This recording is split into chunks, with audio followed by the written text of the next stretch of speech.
Et bonsoir, bonsoir et bienvenue dans ce nouveau live de Planétéo. Je suis Théo et je vous accueille ce soir sur ma planète pour un nouveau live de lecture. Et oui, ce soir, et si on lisait le second livre de la jungle de Rudyard Kipling.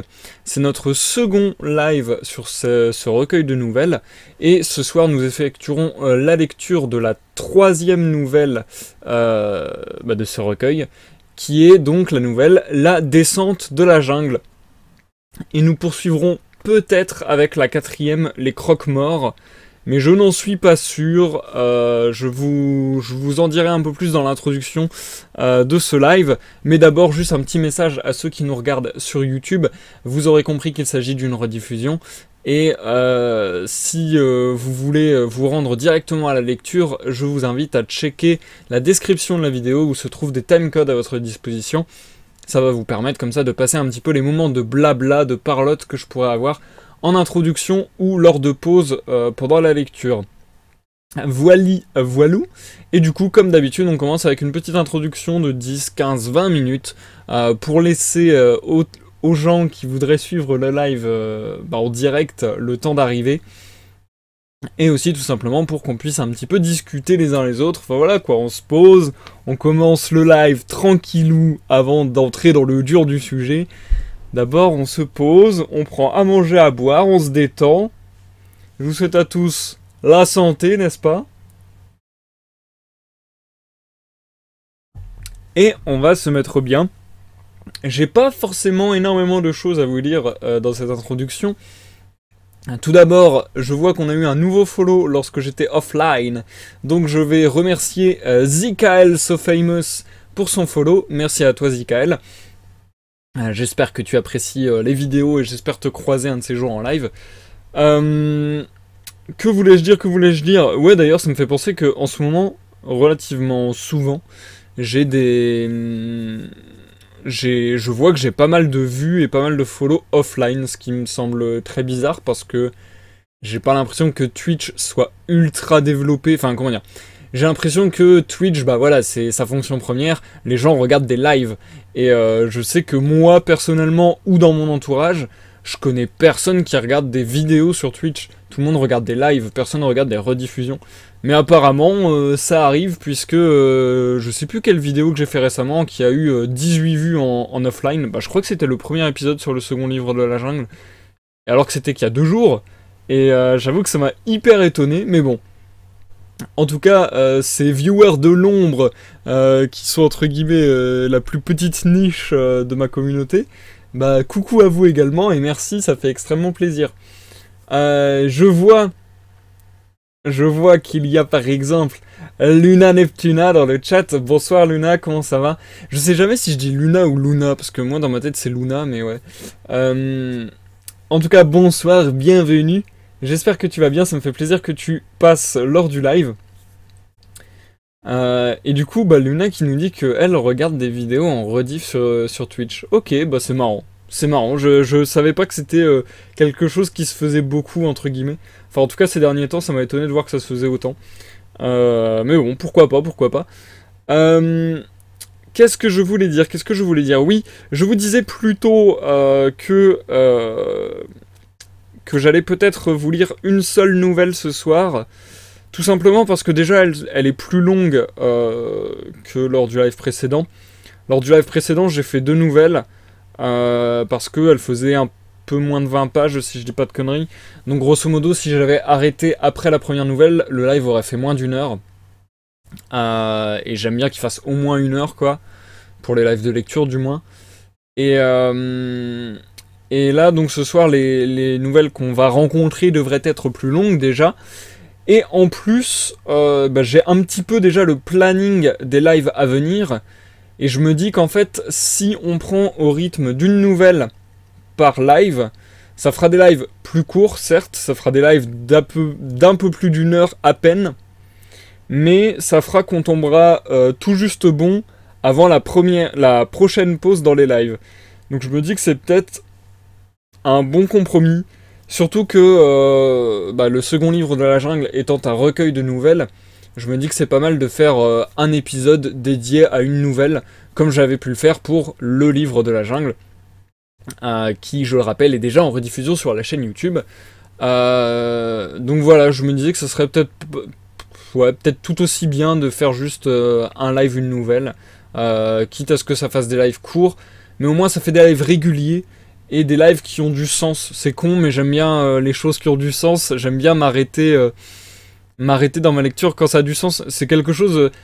vous avez sûrement vous aussi vos petits tics dans ce genre, mais je sais que moi par exemple, même en dehors des lives, quand je lis personnellement un bouquin, je m'arrête à des chapitres exacts. Je sais que par exemple, je vais lire à chaque fois 3 ou 5 chapitres, et je sais qu'en général, un bouquin, je m'arrête de lire à chaque fois au chapitre 5, au chapitre 10, et ainsi de suite. Enfin, je sais pas, c'est un petit rythme de croisière, et je pense que il y a une partie d'obsession tout à fait irraisonnable, mais il y a aussi... il y a aussi tout simplement le fait de vouloir se contenir pour pas passer sa nuit à lire et après pas dormir, hein, tout simplement. Mais, et du coup, c'est aussi une manière d'apprécier un peu plus, je pense que c'est ça surtout, je pense que c'est une manière d'apprécier un peu plus une œuvre, dans le sens où du coup, je m'aménage mon plaisir. Je sais que je vais me faire une portion de lecture suffisamment grande pour avoir du plaisir de lecture, que je me fais une session de lecture suffisamment grande pour savoir que j'ai suffisamment avancé dans l'histoire pour que ce soit intéressant et que ça me plaise. Et en même temps, pas trop pour que j'en ai envie encore le jour d'après et de me dire bah ça y est, j'y retourne et je vais rechercher le plaisir de lecture que j'ai trouvé la première soirée. Et ouais, je pense qu'il y a quand même quelque chose d'assez logique là-dedans, entre guillemets. Enfin bon, bref. Toujours est-il que pour les lives et pour les rediffusions de live, je trouve ça d'autant plus logique de faire quelque chose de relativement carré. Donc, je pense... C'est encore à la réflexion, parce que bon, si je vous lis La descente de la jungle et qu'on a terminé dans 20 minutes... je vous lirai une seconde nouvelle.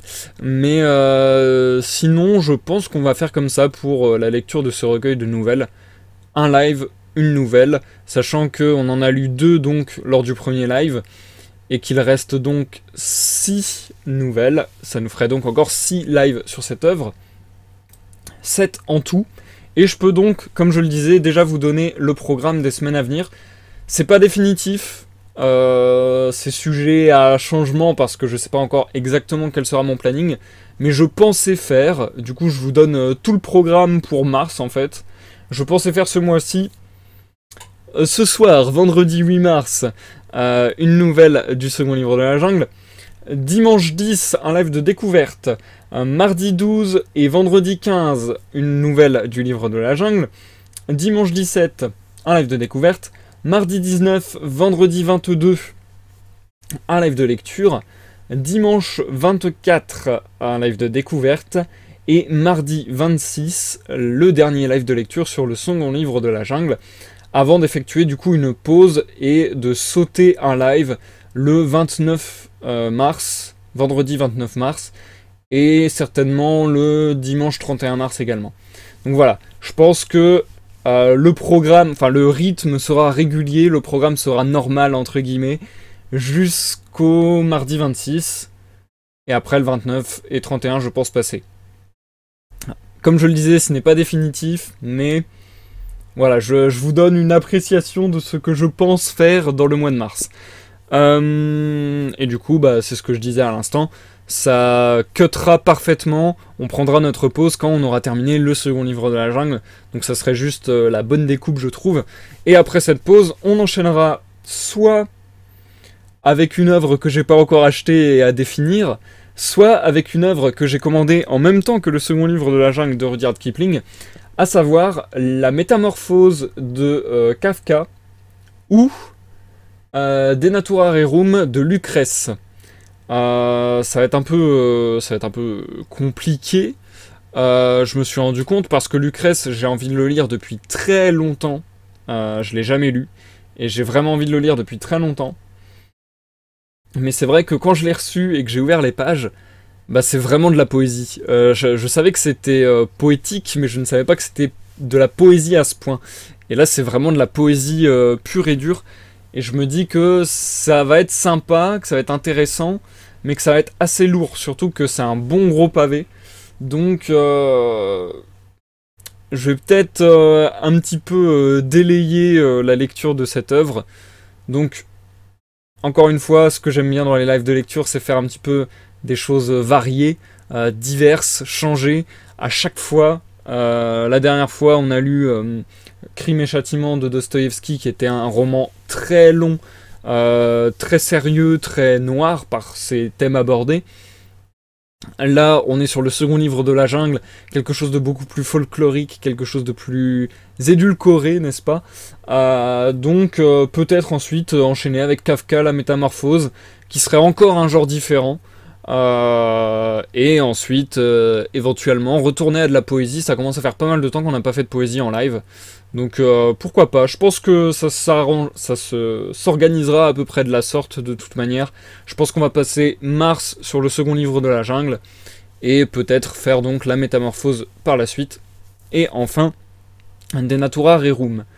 Peut-être même qu'on enchaînera... Enfin, là je vous dis des choses dont je suis vraiment pas sûr, mais une proposition qui m'a été faite récemment en live et qui me plaît beaucoup parce que j'ai déjà lu cette œuvre et je la trouve génialissime. On pourrait également enchaîner avec L'Enfer de Dante. Et du coup, L'Enfer, je l'ai déjà lu. J'ai jamais lu Le Purgatoire ni Le Paradis, mais j'ai très envie de les lire aussi. Donc si L'Enfer est une réussite en live, entre guillemets, et je sais que ça en sera une parce que moi c'est un texte qui m'a déjà plu, donc il n'y a pas de raison que ça me plaise pas non plus en live. Donc il y a moyen qu'on se fasse la trilogie de Dante, entre guillemets, la Divine Comédie. Ça pourrait être assez intéressant. Bref, et je vois que Luna, ça te fait plaisir pour Kafka, donc c'est grave cool. Et je vois que tu es aussi pour L'Enfer de Dante, bon bah... C'est cool, c'est cool, c'est cool. Ça me fait plaisir de voir qu'on a réussi à retrouver des bouquins à lire. C'est vrai qu'il y a une période où, limite à chaque fin de lecture, j'avais pas de bouquin et il fallait que je me presse pour le choper. Là, ça me fait plaisir de voir qu'en ce moment, vous avez pas mal de suggestions et qu'on trouve pas mal de nouvelles idées à lire ensemble. Parce que, l'air de rien, on commence à en avoir lu. Hein. Je pense qu'on a lu presque une trentaine d'œuvres ensemble maintenant. Donc ça va devenir de plus en plus compliqué de trouver des œuvres intéressantes, qui passent bien en live de lecture, qui sont dans le domaine public. Enfin voilà, ça fait beaucoup de choses à prendre en compte. Mais bon, pour le moment, on a encore une petite liste devant nous et ça fait bien plaisir. Voilou, bah au final, cette intro aura été relativement longue avec tout ce que je viens de dire. Pourquoi pas, tant mieux. Je vous ai dit pas mal de choses sur la suite des programmes de ces lives de lecture, mais vous savez que je ne fais pas que des lives de lecture, j'ai plein d'autres projets dans l'ombre, n'est-ce pas? Et en ce moment, vous le savez, je continue à publier mon roman sur Wattpad à raison d'un chapitre tous les mercredis. Je continue à développer un jeu de société, même plusieurs jeux de société, mais en ce moment je me focus vraiment sur un jeu de société qui se nomme Sur l'eau. En ce moment d'ailleurs je suis un peu en stand-by. Faudra vraiment que je m'y remette. C'est vraiment pas bien. Je me tape sur les doigts. En ce moment je dois avouer que je suis un peu dans une baisse de rythme. Je fonctionne souvent comme ça. J'ai souvent des vagues, on va dire. Je suis un peu comme sur un oscilloscope. Et ouais, j'ai... Non, c'est pas ça que je voulais dire. Je suis un peu une onde sinusoïdale. Voilà, c'est ça que je voulais dire. Sur ma régularité, sur ma motivation, et souvent il y a des périodes où je fais énormément de choses et des périodes où je suis juste pas motivé, voire déprimé, mais bon bref. Et en ce moment, ouais, j'arrive juste pas à me motiver, enfin, c'est pas que j'arrive pas à me motiver, c'est que j'arrive pas à être productif. Je pense que c'est, je vous en avais déjà parlé, c'est le fait de ne pas avoir été satisfait d'un enregistrement musical que j'ai fait il y a de cela une grosse semaine, qui m'a un petit peu frustré, et là du coup j'ai du mal à m'y remettre. Bref, j'essaie de m'y remettre doucement, j'ai encore plein d'envie, et malgré tout je fais quand même 2-3 petites choses, j'essaie d'avancer quand même sur mes projets. Notamment pour l'album, par exemple, j'ai écrit les paroles d'une chanson pour mon album, c'est pas plus tard que cet après-midi, et j'ai bien hâte de l'enregistrer parce qu'elle me tient beaucoup à cœur. Enfin bon, bref, je vous en dirai davantage dans le futur. Et en ce moment, Alors je vous montre mon bras, ça n'a aucun sens parce que vous ne pourrez pas voir ma douleur. Mais en ce moment, j'ai super mal à l'avant-bras. Depuis 3-4 jours là, c'est terrible, j'ai super mal à l'avant-bras. Du coup, je continue à faire ma routine de batterie, de pad, de guitare, de basse. Sauf que j'ai envie d'apprendre des nouveaux morceaux et j'ai envie de composer pour mon album. Et que ça me fait très très vite mal, ça me brûle. Donc là, j'ai vraiment très mal à l'avant-bras et j'essaie un petit peu de me... mince, je trouve plus le terme. De m'économiser, on va dire. Mais bon, j'espère revenir assez vite parce que c'est quand même handicapant. Après, c'est ce que je dis souvent, si vraiment la douleur est trop intense, c'est qu'il faut se calmer. Mais en même temps, la douleur, c'est aussi bien souvent dans les domaines de la musique ou du sport. C'est bien souvent aussi la preuve que ça travaille et que ça évolue. Donc d'un côté, je me dis c'est cool, ça montre que j'évolue dans mes domaines. Mais en même temps, c'est vrai qu'en ce moment, c'est vraiment douloureux et désagréable. Donc bon. Bref. Je me repose le bras. Ce serait peut-être justement l'occasion de me replonger dans le développement du jeu de société. Enfin bon, bref. Toujours plein de projets et il faut que je m'y mette, faut que je me foute des tartes comme ça. Bref.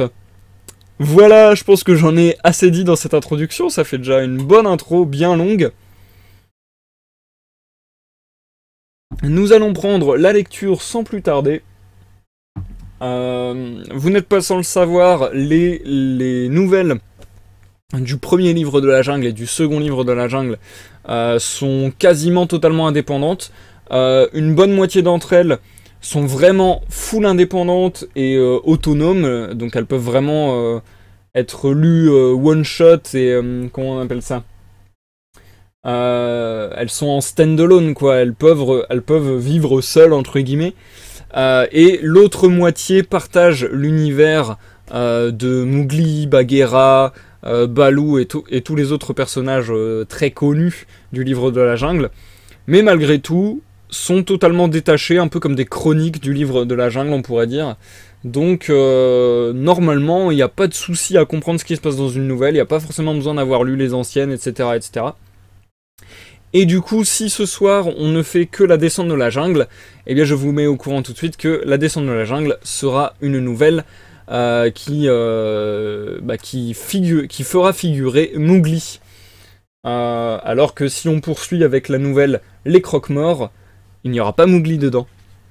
En général, je crois que sur le second livre de la jungle, il y a Mowgli dans une nouvelle sur deux. C'était pas organisé comme ça dans le premier. Mais là, je crois que c'est une nouvelle sur deux, il y a Mowgli, une nouvelle sur deux, il n'y a pas Mowgli. Enfin bon, bref, de toute manière, nous verrons bien cela. Et puis, on va démarrer sans plus attendre. J'ai déjà fait vraiment une bonne intro, là. Je sais, je parle beaucoup, n'hésitez pas à me taper sur les doigts. Je vois, d'ailleurs, je fais une toute petite parenthèse, désolé. Justement, ça rallonge parce que je fais une parenthèse, mais... toute petite parenthèse pour dire, les gens qui me commandent sur YouTube, oh, tu parles trop, c'est chiant, etc., etc., je le dis au début de chaque live, je peux pas faire mieux. Il y a des timecodes dans la description de chaque vidéo qui vous permet de passer ces moments de parlotte. Et quand je fais la lecture, je ne m'arrête jamais, c'est uniquement de la lecture. Et j'essaie d'être le plus fluide possible. Donc ces commentaires-là, j'avoue, des fois j'ai envie de leur dire « Mais vous avez pas écouté les 5 premières secondes du live, je le dis dans les 5 premières secondes. » Enfin bon, bref. Parfois c'est un peu frustrant. Sur ce, je vous souhaite à tous une bonne écoute. Je pense effectuer la lecture de la descente de la jungle en une fois. Parce que, tout simplement, elle est un peu plus longue que les dernières, mais elle est pas non plus gigantesque, elle fait une 30aine de pages. Donc je pense que ça va nous prendre bien 40-50 minutes de lecture. Mais voilà, je pense ne pas faire de pause lors de la lecture de cette nouvelle et vous reprendre tout simplement en fin de live. Ouais, je pense... encore une fois, je suis pas sûr, peut-être qu'on poursuivra avec une seconde nouvelle, mais je pense qu'on va faire un live, une nouvelle, ça me semble plus logique. Bref, et du coup, bonsoir Gaël, bienvenue, j'espère que tu vas bien, ça fait plaisir de te croiser. J'espère que tu vas bien. Et cette intro est bien trop longue. Oui, en effet, oui, Gaël, tu as raison de me le dire. Bref, on est parti les amis. Je vous souhaite à tous une bonne écoute Luna, bonne écoute Gaël, bonne écoute à tous ceux dans l'ombre et à ceux qui nous regardent en rediffusion sur YouTube. A tout à l'heure pour l'outro. La descente de la jungle. Ô lianes, fleurs, grande herbe des bois, cache, couvre, mure, afin qu'on oublie l'odeur, le contact, la vue et la voix de leur race haïe. Cendres grasses et noires, autel découvert, c'est la pluie aux pieds blancs qui danse. La biche met bas au sillon désert, nul n'en viendra plus troubler le silence. Le mur sans nom s'effrite, aveugle, flanc ouvert, dont nul n'habitera jamais plus le silence. Vous devez vous rappeler que Mowgli, après avoir cloué la peau de Shere Khan au rocher du Conseil, déclara au loup du clan de Sioni demeuré près de lui que, dorénavant, il chasserait seul dans la jungle. Et les 4 enfants de Mère Louve et Père Loup dirent qu'ils chasseraient avec lui. Mais ce n'est pas chose facile de changer sa vie du jour au lendemain, surtout dans la jungle. La première chose que fit Mowgli, quand les membres du clan désorganisés se furent esquivés, fut de gagner la caverne de ses frères et d'y dormir un jour et une nuit. Puis il entreprit de raconter à Mère Louve et à Père Loup tout ce qu'il pouvait comprendre de ses aventures parmi les hommes. Et lorsqu'il fit jouer dans le soleil du matin la lame de son couteau, le même qui avait servi à écorcher Shere Khan, ils convinrent qu'il avait appris quelque chose. C'est alors qu'Akela et Frère Gris durent expliquer la part qu'ils avaient prise à la grande conduite des buffles dans le ravin, et Balou monta Ka'a la colline pour entendre toute l'histoire, tandis que Bagheera se grattait de plaisir des pieds à la tête en voyant de quelle façon Mowgli avait mené sa campagne. Le soleil était déjà haut dans le ciel, et personne ne songeait à dormir. De temps en temps, Mère Louve levait son nez pour renifler avec satisfaction une bonne prise d'air, lorsque le vent lui apportait l'odeur de la peau de tigre étendue sur le rocher du Conseil. « Sans Akela et Frère Gris que voilà, dit Mowgli pour finir, je n'aurais pu rien faire. Oh, mère, mère, si tu avais vu les taureaux bleus dégringoler le ravin ou se presser entre les barrières quand le clan des hommes me jetait des pierres. Pour ce qui est des pierres, je suis bien aise de n'avoir rien vu, dit Mère Louve avec roideur. Je n'ai pas l'habitude, moi, de permettre qu'on donne la chasse à mes petits comme à des chacals. Il aurait fallu que le clan des hommes me payât cela, mais j'aurais épargné la femme qui t'a donné le lait. Oui, je n'aurais épargné qu'elle. Paix, Raksha, dit paresseusement Père Loup. Notre grenouille est revenue, si sage que son propre père est obligé de lui lécher les pieds. Et qu'est-ce qu'une égratignure de plus ou de moins à la tête? Laisse l'homme en paix. Balou et Bagheera firent écho. Laissez l'homme en paix. Mowgli, la tête sur l'épaule de Mère Louve, dit avec un sourire heureux que pour sa part, il souhaitait de ne jamais plus voir, entendre ou sentir l'homme de nouveau. Mais que feras-tu? Dit Akela, en dressant une oreille. Que feras-tu si les hommes ne te laissent pas en paix toi-même, petit frère? Nous sommes 5, répondit Frère Gris, en faisant du regard le tour de l'assemblée, et ses mâchoires claquèrent sur le dernier mot. Nous aussi pourrions prendre part à cette chasse, dit Bagheera, avec un petit switch de la queue, en regardant Balou. Mais pourquoi songer à l'homme maintenant, Akela? Voici, répondit le solitaire. Lorsque la peau de ce voleur jaune eut été pendue sur le rocher, je suis retourné tout le long de notre piste jusqu'au village, les pieds dans mes empreintes, en faisant des crochets et me couchant, pour laisser une piste mêlée dans le cas où on voudrait nous suivre. Mais quand j'eus tellement brouillé la piste que c'est à peine si je la reconnaissais moi-même, Mang, la chauve-souris, vint en voletant parmi les arbres et se suspendit au-dessus de moi. Le village du clan des hommes, d'où l'on a chassé le petit homme, bourdonne comme un nid de frelons, dit-elle. Oui, fit Mowgli avec un petit rire, c'est un joli caillou que je leur ai lancé là. Il s'était souvent amusé à jeter des fruits mûrs de pow-pow dans les nids de frelons, quitte à courir à la mare la plus proche avant que les frelons puissent l'attraper. Je demandai à Mang ce qu'elle avait vu. Elle me répondit que la fleur rouge s'épanouissait à la barrière du village et que les hommes armés de fusils étaient assis autour. Or, je sais, et j'ai bonne raison de savoir, ici Akela regarda les vieilles cicatrices de ses flancs et de ses côtes, que lorsqu'un homme porte un fusil, ce n'est pas seulement pour le plaisir. Tout à l'heure, petit frère, un homme armé d'un fusil suivra notre piste, s'il n'est pas, ma foi, déjà dessus. Et pourquoi? Les hommes m'ont chassé. Que veulent-ils de plus? Dit Mowgli avec colère. Tu es un homme, petit frère, repartit Akela. Ce n'est pas à nous, les chasseurs libres, de t'apprendre ce que font tes frères, ou pourquoi. Le temps à peine de ramasser sa patte, et le couteau se fichait profondément en terre juste au-dessous. Mowgli avait frappé si lestement que nul œil humain ordinaire n'eût pu suivre son geste. Mais Akela était un loup. Or le chien lui-même, si dégénéré du loup, son ancêtre sauvage, s'éveille à temps du plus profond sommeil au contact d'une roue de charrette à son flanc, et avant que la roue soit sur lui, s'est mis d'un bond hors de danger. Une autre fois, dit Mowgli tranquillement, en remettant le couteau dans sa gaine, tâche de parler du clan des hommes et de Mowgli en 2 fois au lieu d'1. Voilà une dent tranchante, dit Akela, en flairant l'entaille que la lame avait faite dans le sol. Mais ton séjour dans le clan des hommes t'a gâté le coup d'œil, petit frère. J'aurais tué un chevreuil dans le temps que tu frappais. Bagheera sauta sur ses pattes, leva la tête de toute la longueur de son cou, renifla, et chaque courbe de son corps sembla se figer. Frère Gris suivit lestement son exemple, en se tenant un peu sur la gauche pour prendre le vent qui venait de droite, tandis qu'Akela, en 3 bonds, remontait le vent de 50 mètres, et à demi tapis sur le sol, tombait aussi en arrêt. Mowgli les regardait avec envie. Il connaissait les choses à l'odorat comme peu d'êtres humains l'auraient pu faire, mais il n'atteignait pas à cette délicatesse d'un nez de la jungle, aussi fine qu'une détente de gâchette à un cheveu près. Et ces 3 mois dans le village enfumé l'avaient mis déplorablement en retard. Cependant, il mouilla son doigt, le frotta sur son nez, et se dressa, cherchant à prendre le vent le plus haut, le plus faible peut-être, mais le plus sûr. « L'homme !» gronda Akela, en se ramassant sur ses hanches. « Buldeo !» dit Mowgli en se rasseyant. « Il suit notre trace, et voici, là-bas, son fusil qui brille au soleil. Regardez !» Ce n'avait été qu'une éclaboussure de lumière, pendant une fraction de seconde, sur les montures de cuivre du vieux mousquet. Mais rien dans la jungle n'a proprement ce clignement d'éclairs, sauf lorsque les nuages se poursuivent dans le ciel. Alors un éclat de mica, la moindre flaque d'eau ou même une feuille d'arbre plus vernie flamboieront comme un héliographe. Or ce jour-là, il n'y avait pas de nuages ni de vent.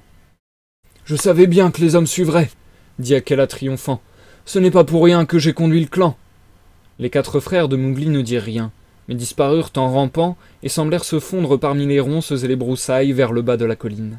« Où allez-vous, vous autres? Et sans ordre ?» Et la Mowgli. « Chut, nous roulerons son crâne ici avant midi, » répondit Frère Gris. « Ici? Ici? Et couchez-là! L'homme ne mange pas l'homme !» cria Mowgli à tue-tête. « Qui donc était un loup tout à l'heure encore? Qui donc m'a lancé le couteau parce que je l'avais pris pour un homme ?» dit Akela, tandis que les 4 revenaient et s'asseyaient d'un air maussade. « Ai-je des raisons à donner pour tout ce qu'il me plaît de faire ?» s'exclama furieusement Mowgli. « Voilà l'homme, c'est bien l'homme qui parle là, » murmura Bagheera dans ses favoris. « C'est ainsi que les hommes parlaient devant les cages du roi, à eux des porcs. Nous autres de la jungle, nous savons que de tous l'homme est le plus sage. Pourtant, à en croire nos oreilles, nous devrions juger qu'il n'y a pas d'être plus fou. » Et levant la voix, elle ajouta. « En ceci le petit homme a raison. Les hommes chassent par bandes. En tuer un avant de savoir ce que feront les autres, c'est de mauvaise chasse. Allons voir d'abord ce que cet homme-là nous veut. »« Nous n'y allons pas, » grommela Frère Gris. « Chasse tout seul, petit frère. Nous autres, nous savons ce que nous voulons. Le crâne serait déjà prêt à rapporter maintenant. » Mowgli promenait son regard de l'un à l'autre de ses amis, la poitrine gonflée et les yeux pleins de larmes. Il fit un pas en avant, et tombant sur un genou. « Je ne sais donc pas ce que je veux, » dit-il. « Regardez-moi !» Ils le regardèrent avec malaise, puis comme leurs yeux fuyaient les siens, il les provoqua de la voix, les rappelant et rappelant encore, jusqu'à ce que sur leur corps tout leur poil se hérissa, et qu'ils tremblassent de tous leurs membres, tandis qu'il les fixait de plus en plus tenaceusement. « Maintenant, dit-il, de nous 5, qui est le chef ?»« Tu es le chef, petit frère, » dit Frère Gris, et il lécha le pied de Mowgli. « Suivez alors !» Et tous 4 suivirent sur ses talons, la queue entre les jambes. « Voilà ce que c'est d'avoir vécu dans le clan des hommes, » dit Bagheera en se glissant derrière eux. « Il y a maintenant dans la jungle quelque chose de plus que la loi de la jungle, Balou. » Le vieil ours ne dit rien, mais il n'en pensait pas moins. Mowgli coupa sans bruit à travers la jungle comme pour tomber à angle droit sur le chemin de Buldeo, jusqu'au moment où, écartant la brousse, il vit le vieil homme, son mousquet sur l'épaule, qui remontait au petit trot la trace de l'avant-veille. Vous vous rappelez sans doute qu'en quittant le village, Mowgli portait sur ses épaules la lourde peau saignante de Shere Khan, pendant qu'Akela et Frère Gris trottaient derrière. La piste était donc des plus nettement marquée. En ce moment, Buldeo arrivait à l'endroit où Akela était retourné, comme vous le savez, et l'avait brouillé à dessein. Alors il s'assit, toussa et bougonna. Puis il poussa de petites pointes et tourna dans la jungle, cherchant à relever la trace. Et tout ce temps-là, il était à un jet de pierre de ceux qui l'épiaient. Personne ne fait moins de bruit qu'un loup lorsqu'il ne se soucie pas d'être entendu. Et quant à Mowgli, bien que de l'avis des loups il se mût comme un lourdeau, il pouvait aller et venir plus léger qu'une ombre. Il cernait le vieil homme comme une bande de marsouins, un steamer à toute vitesse. Et ce faisant, il ne se gênait pas pour causer, car le diapason de leur langage vibrait au-dessous des sons les plus bas que, sans habitude, un être humain puisse entendre. À l'autre extrémité de la gamme, c'est le cri aigu de Mang, la chauve-souris, que beaucoup de gens ne peuvent percevoir. De là, par l'échelle des sons qui servent de langage à tous les oiseaux, chauve-souris et insectes. « C'est plus drôle que n'importe quelle chasse !» dit Frère Gris, comme Buldeo se baissait, regardait attentivement le sol et soufflait. « Il a l'air d'un porc égaré dans les jungles du bord de l'eau. Que dit-il » Buldeo grommelait quelque chose d'un air féroce. Mowgli traduisit. « Il dit qu'il faut que des meutes de loups aient dansé autour de moi. Il dit qu'il n'a jamais vu de piste pareille de sa vie. Il dit qu'il est fatigué. Il a le temps de se reposer avant de retrouver la trace, dit froidement Bagheera, en se coulant autour d'un arbre dans cette partie de cache-cache qu'ils étaient en train de jouer. Eh, mais que fait-il avec ses doigts maigres? Il mange, ou bien il souffle de la fumée par la bouche. Les hommes jouent toujours avec leur bouche, dit Mowgli. Et les traqueurs silencieux virent le bonhomme bourrer une pipe à eau, l'allumer et en tirer une bouffée. Ils prirent note de l'odeur du tabac pour être sûrs de reconnaître Buldeo, le cas échéant, par la nuit la plus noire. Un petit groupe de charbonniers descendit alors le sentier et fit halte, naturellement, pour parler à Buldeo dont la renommée comme chasseur s'étendait à 20 miles à la ronde. Ils s'assirent tous pour fumer, tandis que Bagheera et les autres venaient tout près au guet, et que Buldeo se mettait à raconter d'un bout à l'autre l'histoire de Mowgli, l'enfant démon, avec force embellissement et invention. Comment c'était lui, Buldeo, qui avait réellement tué Shere Khan, comment Mowgli s'était changé en loup et avait lutté avec lui tout l'après-midi, puis avait repris sa forme de garçon et ensorcelé le fusil de Buldeo de façon que la balle dévia lorsqu'il avait visé Mowgli et alla tuer un de ses propres buffles. Comment enfin le village, le connaissant pour le chasseur le plus brave de Sioni, l'avait envoyé pour tuer cet enfant démon. Mais pendant ce temps-là, le village avait empoigné Messua et son mari, qui était sans aucun doute le père et la mère de cet enfant démon, et les avait barricadés dans leur propre hutte. On ne tarderait pas à les soumettre à la torture pour leur faire avouer qu'ils étaient sorciers et sorcières, et alors on les brûlerait vifs. « Quand » dirent les charbonniers, qui auraient fort aimé ne pas manquer la cérémonie. Buldeo répondit qu'on ne ferait rien avant son retour, le village désirant qu'il commençât par tuer l'enfant de la jungle. Cela fait, on disposerait de Messua et de son mari, et le village se partagerait leurs terres et leurs buffles. Et les buffles du mari de Messua étaient même remarquablement beaux. C'était faire œuvre pie, pensait Buldeo, que de détruire les sorciers, et des gens qui recevaient chez eux ces enfants loups, échappés de la jungle, appartenaient clairement à la pire espèce de sorciers. Mais, disaient les charbonniers, qu'arriverait-il si les Anglais entendaient parler de cela? Les Anglais, leur avait-on dit, étaient des gens absolument fous, qui ne laisseraient pas d'honnêtes fermiers tuer leurs sorciers en paix. Eh bien quoi, disait Buldeo, le chef du village raconterait que Messua et son mari étaient morts de la dent d'un serpent. Tout était arrangé, la seule chose à faire maintenant était de tuer l'enfant loup. N'avait-il pas rencontré par hasard quelque chose d'approchant? Les charbonniers jetèrent autour d'eux des regards circonspects et remercièrent leur bonne étoile de n'avoir rien rencontré de pareil. Mais ils ne doutaient pas qu'un homme aussi brave que Buldeo ne pût le découvrir, si cela était au pouvoir d'hommes au monde. Le soleil baissait déjà, et ils avaient quelques idées de pousser jusqu'au village de Buldeo pour voir la méchante sorcière. Buldeo répondit que sans doute c'était son devoir de tuer l'enfant démon, mais qu'ils ne pouvaient songer à laisser sans les escorter des gens désarmés traverser une jungle d'où pouvait à chaque instant surgir le loup-diable. En conséquence, ils les accompagneraient, et si l'enfant des sorciers apparaissait, eh bien, il leur montrerait comment le meilleur chasseur de Sioni traitait de pareils monstres. Le brahman, affirmait-il, lui avait donné contre la créature un charme qui garantissait de tout accident. « Que dit-il? Que dit-il? Que dit-il » répétaient les loups toutes les 2 minutes. Et Mowgli traduisait, jusqu'à la partie de l'histoire un peu trop difficile pour lui, concernant les sorciers. Alors, il dit que l'homme et la femme, qui avaient été si bons à son égard, étaient pris dans une trappe. « Les hommes prennent donc les hommes dans des trappes » demanda Frère Gris. À ce qu'il dit, je ne comprends rien à leur conversation. Ce sont tous fous ensemble. Comment, à cause de moi, enferme-t-on Messua et son mari dans une trappe? Et que signifie tout ce bavardage à propos de la fleur rouge? Il faut que j'aie l'œil à cela. Quoi qu'ils veuillent faire à Messua, ils ne feront rien avant le retour de Buldeo. Aussi, Mowgli réfléchit profondément, les doigts jouant avec le manche de son couteau, tandis que Buldeo et les charbonniers s'éloignaient très vaillamment en file indienne. « Je rentre droit au clan des hommes, » dit Mowgli à la fin. « Et cela, » dit Frère Gris avec un regard affamé vers les dos bronzés des charbonniers. « Chantez-leur une petite chanson pour les reconduire, » ricana Mowgli. « Je ne veux pas d'eux à la barrière du village avant la nuit. Pouvez-vous les garder ?»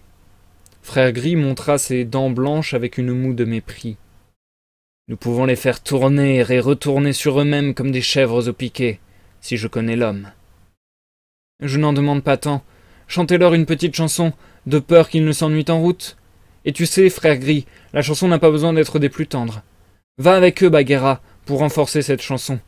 À la tombée de la nuit, rejoignez-moi près du village. Frère Gris connaît l'endroit. »« Ce n'est pas une mince besogne que de traquer pour un petit homme. Quand vais-je dormir ?» dit Bagheera en bâillant, bien qu'on eût pu lire dans ses yeux combien le jeu la ravissait. « Moi, chanter pour ces gaillards tout nus. Bah, essayons. » Elle baissa la tête pour donner au son toute sa portée et poussa un long bonne chasse, un appel de minuit en plein jour, très suffisamment redoutable pour commencer. Mowgli l'entendit rouler, monter, retomber et s'éteindre derrière lui en une sorte de plainte à faire froid dans le dos, et se mit à rire tout seul en courant à travers la jungle. Il pouvait voir les charbonniers serrés en peloton, tandis que le canon du fusil de Buldeo oscillait comme une feuille de bananier aux 4 points cardinaux. Frère Gris alors lança le « Yaï, ya !» l'appel de la chasse au chevreuil, lorsque le clan court le Nilgai, la grosse vache bleue. Et cela semblait s'élever des confins de la terre, se rapprocher, pour finir en un cri déchirant coupé net. Les 3 autres répondirent, si bien que Mowgli même eût juré que le clan tout entier donnait à pleine gorge. Puis tous à la fois entonnèrent la magnifique chanson du matin dans la jungle, sans omettre une des variations, des fioritures et des notes d'agrément que sait moduler la voix bien timbrée d'un vrai loup du clan. En voici une interprétation grossière, mais il faut en imaginer l'effet lorsqu'elle rompt le silence de l'après-midi dans la jungle.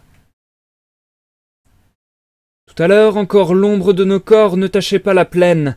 Maintenant chacun un spectre importun au gîte nous ramène.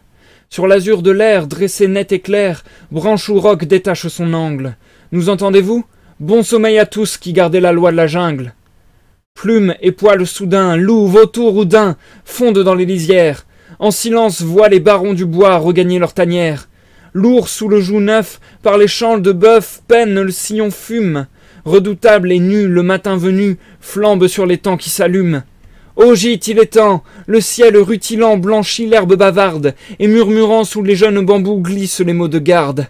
Les yeux clignotants, nous battons les champs, écoutant d'où nous sommes, au fond des roseaux les sarcelles d'eau chanter, le jour aux hommes. Dans les chemins creux, à nos flancs poudreux, à sécher la rosée, où nous avons bu, la berge n'est plus qu'une fange crispée, car le traître soir livre et laisse voir chaque empreinte de griffe ou d'ongle. Nous entendez-vous? Bon sommeil à tous qui gardez la loi de la jungle. Mais aucune traduction n'en peut rendre l'effet, ni le glapissement de mépris dont les 4 en soulignaient chaque note au craquement des branches dans les arbres, comme les hommes y grimpaient en hâte, et comme Buldeo commençait à répéter des formules d'incantation et de magie. Ensuite, les frères se couchèrent pour dormir, car pareils à tous ceux qui n'ont à compter pour vivre que sur leur propre effort, ils étaient d'esprit méthodique, et personne ne travaille bien sans sommeil.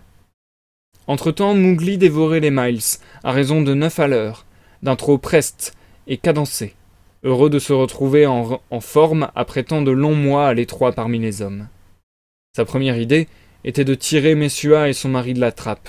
Plus tard, se promit-il, il commencerait à payer ses dettes au village, et largement. C'est à la lueur du crépuscule qu'il revit les pâturages bien connus, et le dac, sous lequel frère Gris l'avait attendu le matin du jour où il tua Shere-Khan. Tout irrité qu'il fut contre la race entière des hommes et leur société, quelque chose lui serra la gorge, et son souffle s'arrêta quand il aperçut les toits du village. Il remarqua que tout le monde était rentré des champs plus tôt que d'habitude, et qu'au lieu d'aller préparer leur repas du soir, ils formaient un rassemblement sous l'arbre de la place, bavardant et criant. « Il faut que les hommes soient toujours à tendre des trappes aux hommes, » dit Mowgli, « ou bien ils ne seraient pas contents. Il y a 2 nuits, c'était Mowgli, mais cette nuit-là semble déjà vieille de plusieurs pluies. Ce soir, c'est Messua et son homme. Demain, et beaucoup d'autres soirs encore, ce sera de nouveau le tour de Mowgli. » Il se coula le long de la partie extérieure du mur, jusqu'à la hutte de Messua, et regarda par la fenêtre dans la chambre. Messua gisait bâillonné, pieds et mains liés, la poitrine oppressée et poussant de sourds gémissements. Son mari était attaché au bois du lit peinturluré. La porte de la hutte, qui ouvrait sur la rue, était hermétiquement fermée, et 3 ou 4 individus assis devant s'y tenaient le dos appuyé. Mowgli connaissait fort bien les us et coutumes des villageois. Sa raison lui démontrait que tant qu'il serait en train de manger, de causer et de fumer, il ne penserait pas à faire autre chose, mais que, aussitôt repu, il commencerait à devenir dangereux. Buldeo serait de retour avant longtemps, et si son escorte avait fait son devoir, il aurait une histoire des plus intéressantes à raconter. Sur quoi il pénétra dans la hutte par la fenêtre, et, se penchant sur l'homme et sur la femme, il coupa leurs liens, les débarrassa de leurs bâillons, puis regarda autour de lui s'il n'y avait pas un peu de lait. Messua était à moitié folle de souffrance et de peur. On l'avait battue et lapidée toute la matinée. Et Mowgli n'eut que le temps de lui mettre la main sur la bouche pour étouffer son cri. Son mari n'était qu'abasourdi et furieux. Il restait assis à enlever la poussière et les débris de toutes sortes de sa barbe à demi arrachée.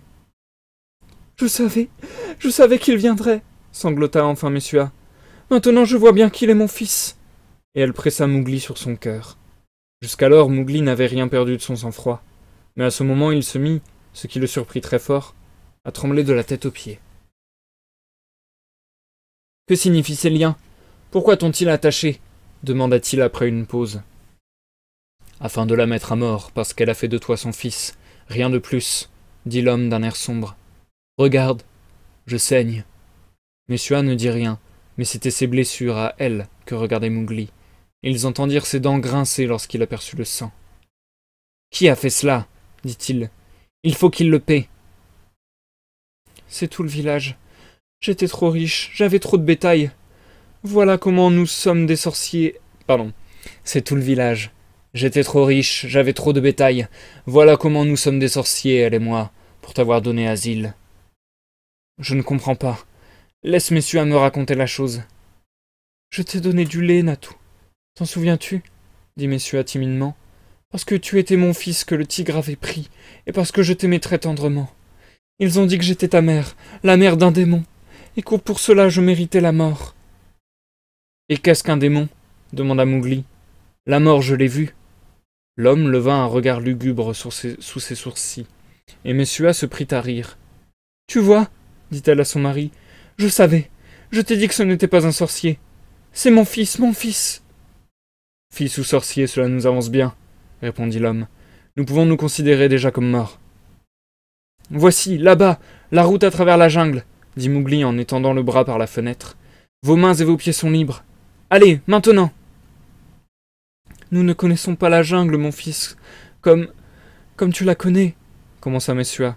Je ne crois pas que je pourrais aller loin. Et les hommes et les femmes seraient vite sur notre dos pour nous traîner ici de nouveau, dit le mari. Dit Mowgli en chatouillant la pomme de sa main avec la pointe de son couteau. Je ne veux de mal à personne de ce village, mais je crois qu'ils ne te retiendront pas. Dans un instant, ils auront trop à penser. Ha! Il leva la tête et prêta l'oreille à des cris et des piétinements au dehors. Ils ont donc enfin laissé rentrer Buldeo. On l'a envoyé ce matin pour te tuer, pleura Messua. L'as-tu rencontré? Oui, je l'ai rencontré. Il a une histoire à dire, et pendant qu'il jase, on a le temps de faire beaucoup. Mais d'abord, il faut que je connaisse leur intention. Voyez où vous voulez aller. Vous me le direz quand je reviendrai. » Il bondit par la fenêtre et longea de nouveau en courant le mur du village jusqu'à portée d'oreille de la foule rassemblée sous le pipal. Buldeo, couché sur le sol, toussait et gémissait pendant que chacun lui posait des questions. Les cheveux tombés sur les épaules, les pieds et les jambes écorchés d'avoir grimpé aux arbres, il pouvait à peine parler. Mais il sentait vivement l'importance de sa situation. De temps en temps, il disait quelque chose au sujet de diables, de chansons de diables et d'enchantements magiques, juste de quoi donner à la foule un avant-goût de ce qui allait suivre. Puis, il demanda de l'eau. « Bah !» dit Mowgli. « Bavardage, bavardage! Des mots et encore des mots! Les hommes sont frères des bandarlogues. D'abord, il lui faut de l'eau pour se laver la bouche, ensuite de la fumée à souffler, et quand il en a fini avec cela, il a encore son histoire à raconter. Ce sont vraiment gens très sages, les hommes. Ils ne laisseront personne pour garder Messua tant qu'ils n'auront pas les oreilles farcies des contes de Buldeo. Et moi, voilà que je deviens aussi paresseux que ces gens-ci. » Il secoua sa torpeur et se glissa de nouveau jusqu'à la hutte. Au moment où il atteignait la fenêtre, il sentit qu'on lui touchait le pied. « Mère, dit-il, car il connaissait bien la caresse de cette langue-là. Que fais-tu, toi, ici ? J'ai entendu chanter mes enfants à travers les bois, et j'ai suivi celui que j'aime le mieux. Petite grenouille, je me suis mise en tête de voir cette femme qui t'a donné du lait, dit Mère Louve, toute humide de rosée. Ils l'ont liée, et ils veulent la tuer. J'ai coupé ses liens, et elle s'en ira avec son homme à travers la jungle. Je suis vraie aussi. Je suis vieille, mais il me reste des dents. Mère Louve se dressa sur ses pattes de derrière et regarda par la fenêtre dans l'obscurité de la hutte. Au bout d'une minute, elle retomba sans bruit sur ses pattes, et tout ce qu'elle dit fut « Je t'ai donné ton premier lait, mais Bagheera a raison. L'homme, à la fin, retourne à l'homme. » « Possible, dit Mowgli d'un air peu gracieux. Mais ce soir, je suis très loin de cette piste-là. Attends ici, et qu'elle ne te voie pas. Toi, tu n'as jamais eu peur de moi, petite grenouille, dit Mère Louve en reculant dans les herbes où elle disparut, soudain effacée, comme elle savait faire. Et maintenant, dit gaiement Mowgli en sautant de nouveau dans la hutte, les voilà tous assis autour de Buldeo qui leur raconte ce qui n'est pas arrivé. Quand il aura fini de bavarder, ils disent que sûrement ils viendront ici avec la fleur, avec du feu pour vous brûler tous les deux. Et alors ? J'ai parlé à mon homme, dit Messua. Kaniwara est à 30 miles d'ici, mais à Kaniwara nous pouvons trouver les Anglais. Et de quel clan sont-ils ? Demanda Mowgli. Je ne sais pas. Ce sont des blancs et on prétend qu'ils gouvernent tout le pays et qu'ils ne souffrent pas qu'on s'entrebrûle ni qu'on se batte les uns les autres sans témoin. Si nous pouvions parvenir là cette nuit, nous vivrons. Autrement, il nous faut mourir.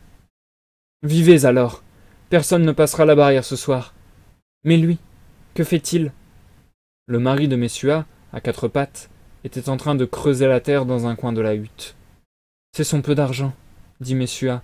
Nous ne pouvons emporter rien d'autre. Ah oui, cette chose qui passe de main en main et ne se réchauffe jamais. Est-ce qu'on en a besoin ailleurs aussi ? Demanda Mowgli. L'homme le fixa d'un œil courroucé. C'est un fou, et non un démon, murmura-t-il. Avec l'argent, je peux acheter un cheval. Nous sommes trop meurtris pour marcher bien loin, et le village sera sur nos talons dans 1 heure. Je vous dis qu'ils ne vous suivront pas jusqu'à ce qu'il me plaise, mais l'idée du cheval a du bon, car Messua est fatigué. Le mari se releva et noua les dernières roupies dans sa ceinture. Mowgli aida Messua à franchir la fenêtre, et l'air frais de la nuit la raviva un peu. Mais la jungle, à la lueur des étoiles, semblait aussi sombre que terrible. « Vous connaissez le chemin de Kaniwara » chuchota Mowgli. Ils firent signe que oui. « Bien. Souvenez-vous maintenant qu'il ne faut pas avoir peur. Vous n'avez pas besoin non plus de vous presser. Seulement il se peut que vous entendiez quelques petites chansons dans la jungle, devant et derrière vous. » « Crois-tu que, sans la peur d'être brûlés, nous risquerions la nuit dans la jungle ? Il vaut mieux être tué par les bêtes que par les hommes, dit le mari de Messua. Quant à Messua, elle regarda Mowgli et sourit. Je dis, continua Mowgli, sur le ton de Balou répétant pour la 100e fois un petit inattentif quelques vieilles lois de la jungle. Je dis que personne dans la jungle ne montrera une dent, ni n'avancera une patte contre vous. Homme ni bête ne vous arrêtera jusqu'à ce que vous soyez en vue de Kaniwara. On montera la garde autour de vous. Il se retourna vers Messua avec vivacité. Il ne me croit pas, lui. Mais toi, tu me crois, n'est-ce pas? Oui, sûrement, mon fils. Homme, fantôme ou loup de la jungle, je te crois. Il aura peur, lui, quand il entendra mon peuple chanter. Toi, tu sauras et tu comprendras.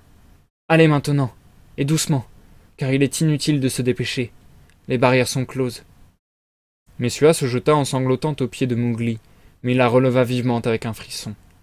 Alors elle se pendit à son cou en lui donnant tous les noms de tendresse et de bénédiction qu'elle pouvait retrouver, pendant que son mari, couvrant ses propres chants d'un regard d'envie, disait « Si nous atteignons Kaniwara, et que j'arrive à l'oreille des Anglais, je ferai au brahman, au vieux Buldeo et aux autres un procès, qui mangera ce village jusqu'aux os. Ils me paieront 2 fois mes champs en friche, et mes buffles mal nourris. Je veux une grande justice. » Mowgli se prit à rire. « Je ne sais pas ce que c'est que votre justice, mais revenez aux pluies prochaines voir ce qui restera. » Ils s'éloignèrent du côté de la jungle, et Mère Louve bondit hors de sa cachette. « Suis-les, dit Mowgli, et veille à ce que toute la jungle sache qu'ils doivent tous deux passer sains et saufs. Donne un peu de la voix. Je voudrais appeler Bagheera. » Long et grave, un hurlement s'éleva, puis retomba, et Mowgli vit le mari de Messua hésiter et se retourner, prêt à courir pour regagner la hutte. « Allez !» cria Mowgli avec bonne humeur. « Je vous l'ai dit qu'il y aurait peut-être de la musique. Cet appel vous suivra jusqu'à Kaniwara. C'est la faveur de la jungle. » Messua exhorta son mari à marcher de l'avant, et l'obscurité se refermait sur eux et sur Mère Louve, comme Bagheera se levait, presque sous les pieds de Mowgli, toute tremblante de délices à l'arrivée de la nuit qui rend le peuple des jungles fou. « J'ai honte de tes frères, dit-elle en filant. « Quoi? N'ont-ils pas bien chanté pour Buldeo ?» dit Mowgli. « Oh, trop bien, trop bien. Ils m'ont fait à moi-même oublier mon orgueil, et par la serrure brisée qui m'a faite libre, je suis parti chantant à travers la jungle comme si je quêtais l'amour au printemps. Ne nous as-tu pas entendus? J'avais d'autres gibiers sur pied. Demande à Buldeo si la chanson lui a plu. Mais où sont les 4? Je ne veux pas que personne du clan des hommes passe les barrières cette nuit. » « Quel besoin des 4 alors, dit Bagheera, en levant les pattes l'une après l'autre, les yeux flamboyants, son rouet vibrant plus haut que jamais. Je peux les retenir, petit frère. Va-t-on tuer enfin? Ces chansons, ces hommes qui grimpaient aux arbres, tout cela m'a mis en goût. Qu'est-ce que l'homme pour qu'on s'en soucie? Ce bêcheur brun, tout nu, sans poil ni croc, ce mangeur de terre. Je l'ai suivi tout le jour, à midi, sous le soleil blanc. Je l'ai mené en troupeau, comme les loups mènent une harde. Je suis Bagheera, Bagheera, Bagheera, et comme je danse avec mon ombre, ainsi je dansais avec ces hommes.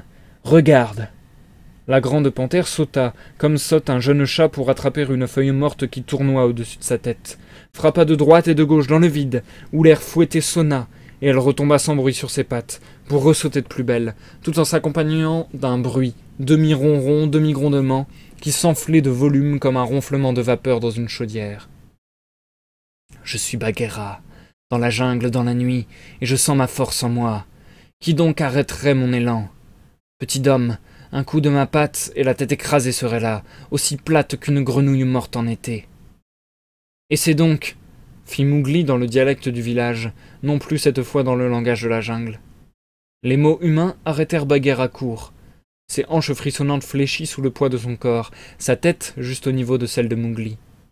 Une fois de plus, Mowgli fixa son regard, comme il avait fait au jeune loup rebelle, en plein au fond des yeux de vert béryl, jusqu'à ce que la lueur rouge transparue derrière la prunelle verte s'éteignit comme le feu d'un phare qui s'éclipse à 20 miles en mer, jusqu'à ce que ses yeux s'abaissassent vers le sol, et avec eux la grosse tête, plus bas encore, et qu'une langue rouge vint râper le coup de pied de Mowgli. « Frère, frère, frère !» murmura le garçon en promenant une caresse rythmée et légère tout le long du dos qui s'arquait. « Calme-toi, calme-toi, c'est la faute de la nuit, et non pas ta faute. » C'étaient les senteurs de la nuit, dit Bagheera d'une voix contrite. Tout cet air parle à voix haute pour moi. Mais toi, comment sais-tu? L'air autour d'un village hindou est naturellement plein de toutes sortes de senteurs, et pour des créatures qui ne pensent guère que par le nez, les odeurs sont aussi affolantes que pour les êtres humains la musique et les breuvages. Mowgli caressa, quelques minutes encore, Bagheera, laquelle se coucha sur le sol tel un chat devant l'âtre, les pattes repliées sous la poitrine et les yeux mi-clos. « Tu es de la jungle, « Et tu n'es pas de la jungle, dit Bagheera enfin, et je ne suis qu'une panthère noire. Mais je t'aime, petit frère. » Ils mettent le temps à leur conversation, sous l'arbre, dit Mowgli sans prêter attention à ces derniers mots. Buldeo doit leur avoir fait plus d'un conte. Bientôt ils vont venir pour tirer de la trappe la femme et son homme, et les mettre dans la fleur rouge. Ils trouveront la trappe levée. Ha! Bien mieux, écoute, dit Bagheera. Mon sang est maintenant calmé, je n'ai plus de fièvre. Que ce soit moi qu'ils trouvent là. Il n'y en aura guère pour quitter leurs maisons après m'avoir vu. Ce n'est pas la première fois que j'aurais été en cage, et je ne pense pas que moi on m'attache avec des cordes. Sois sage alors, dit en riant Mowgli, car il commençait à se sentir aussi téméraire que la panthère qui se glissait dans la hutte. Pouah, souffla Bagheera, cela empeste l'homme ici. Mais voici un lit tout pareil à celui qu'on m'a donné pour dormir dans les cages du roi à Oudeypore. Allons, je me couche. Mowgli entendit les sangles craquer sous le poids de l'énorme bête. Par la serrure brisée qui m'a faite libre, ils croiront avoir pris un gros gibier. Viens t'asseoir près de moi, petit frère. Nous serons deux à leur souhaiter bonne chasse. Non, j'ai une autre idée en tête. Le clan des hommes ne saura point quelle part j'ai prise à ce jeu. Amuse-toi tout seul. Je ne tiens pas à les voir. Comme tu voudras, dit Bagheera. Les voilà qui viennent. Sous le pipal, à l'autre bout du village, la conférence était devenue de plus en plus bruyante. La séance fut levée parmi des hurlements sauvages, et un torrent d'hommes et de femmes roula dans la rue, brandissant des gourdins, des bambous, des faucilles et des couteaux. Buldeo et le brahman marchaient en tête, et la foule les serrait de près, en criant « Le sorcier et la sorcière! Voyons si des monnaies rougies au feu les feront avouer! Brûlez la hutte sur leur tête! Nous leur apprendrons à abriter des loups démons! Non, la bastonnade d'abord! Des torches! Encore des torches! Buldeo, chauffe le canon du mousquet! » Une difficulté surgit devant le verrou de la porte. On l'avait solidement assujetti. Mais la foule l'arracha d'une pièce, et la lumière des torches inonda la chambre où, étendu tout du long sur le lit, les pattes croisées pendant négligemment à l'un des bouts, noir comme l'abîme et terrible comme un démon, attendait Bagheera. Il y eut une demi-minute de silence désespéré, tandis que les premiers rangs de la foule près du seuil se taillaient à coups d'ongles un chemin en arrière. Et pendant cet instant, Bagheera leva la tête et bâilla, avec minutie, recherche et ostentation, comme elle avait coutume de bâiller pour insulter un égal. Les franges des lèvres se retroussèrent en s'écartant, la langue rouge se frisa, la mâchoire inférieure descendit tant, qu'on put voir à mi-chemin de la gorge fumante, et les formidables canines se découvrirent jusqu'au creux des gencives, avant de se refermer, celle du haut contre celle du bas, avec le bruit métallique de pennes d'acier rentrant dans leurs gâches sur les bords d'un coffre-fort. L'instant d'après, la rue était vide. Bagheera, d'un bond, avait repassé par la fenêtre et se tenait aux côtés de Mowgli, tandis qu'un torrent d'hommes vociférants, hurlant, se grimpait sur le dos et se passait sur le corps, dans leur panique et leur hâte à regagner chacun sa hutte. « Ils ne bougeront plus jusqu'au lever du jour, » dit tranquillement Bagheera. « Et maintenant ?» Le silence de la sieste semblait avoir surpris le village, mais en écoutant, on pouvait entendre le bruit de lourds coffres à grains traînés sur la terre battue des maisons et qu'on poussait contre les portes. Bagheera avait dit vrai. Le village ne bougerait plus jusqu'au jour. Mowgli restait assis, immobile, réfléchissant, et son visage, par degrés, devenait de plus en plus sombre. « Qu'est-ce que j'ai fait ?» finit par dire Bagheera en se caressant à lui. « Rien que de très bien. Surveille-les maintenant jusqu'au jour. Moi je dors. » Mowgli rentra dans la jungle au pas de course, se laissa tomber en travers d'un rocher, et dormit tout le long du jour et encore la nuit suivante. Quand il s'éveilla, Bagheera était près de lui, et un chevreuil fraîchement tué gisait à ses pieds. La panthère l'observa curieusement tout le temps qu'il travailla du couteau, mangea et but, pour se retourner enfin le menton dans les mains. « L'homme et la femme sont arrivés sains et saufs en vue de Khanhiwara, » dit Bagheera. « Ta mère l'a fait dire par Chil. Ils ont trouvé un cheval avant minuit, la nuit où tu les as délivrés, et ils sont allés très vite. Cela n'est-il pas bien ?»« C'est bien, » fit Mowgli. « Et ton clan des hommes dans le village n'a pas bougé jusqu'à ce que le soleil fût haut ce matin. Alors ils ont mangé et se sont dépêchés de rentrer dans leur maison. T'ont-ils aperçu par hasard ? Cela se peut. Je me suis roulé dans la poussière devant la barrière au point du jour, et il a pu m'arriver de me chanter aussi à moi-même quelques petites chansons. Maintenant, petit frère, il n'y a plus rien à faire. Viens chasser avec moi et Balou. Il a de nouvelles ruches qu'il désire te montrer, et nous voulons tous te voir revenir parmi nous comme autrefois. Cesse d'avoir ce regard qui m'effraie moi-même. L'homme et la femme ne seront pas mis dans la fleur rouge, et tout va bien dans la jungle. N'est-il pas vrai? Oublions le clan des hommes. On les oubliera, dans un petit moment.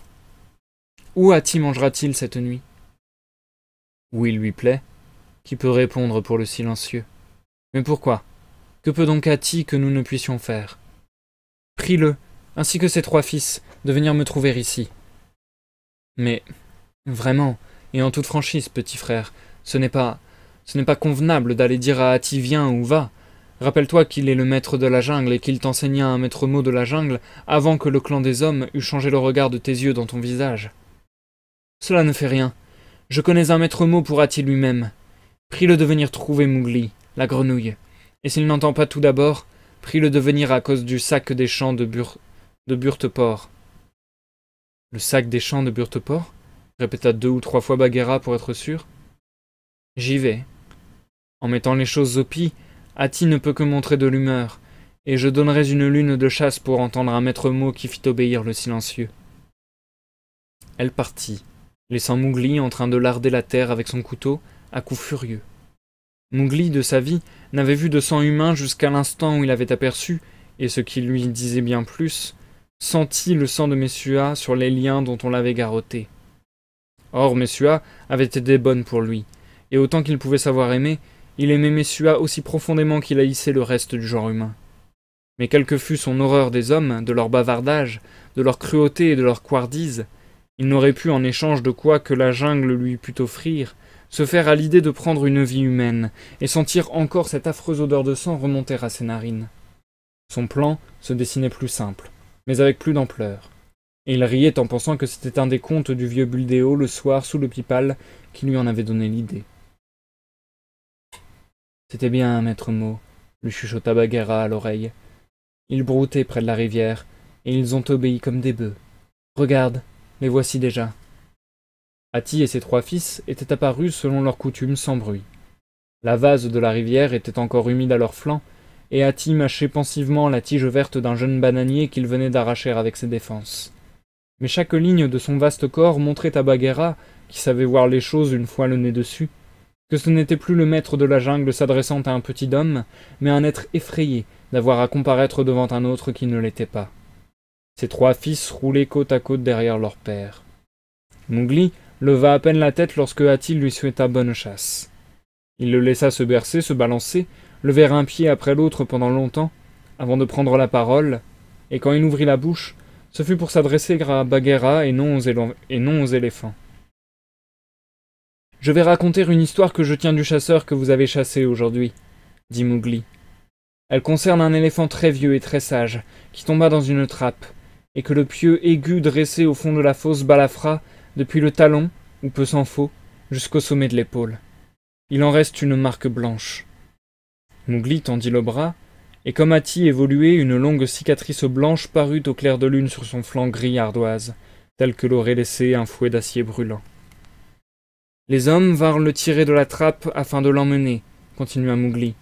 Mais il brisa ses liens car il était robuste, et s'en alla jusqu'à ce que sa blessure fût guérie. Alors il revint, plein de colère, la nuit, dans les champs de ses chasseurs.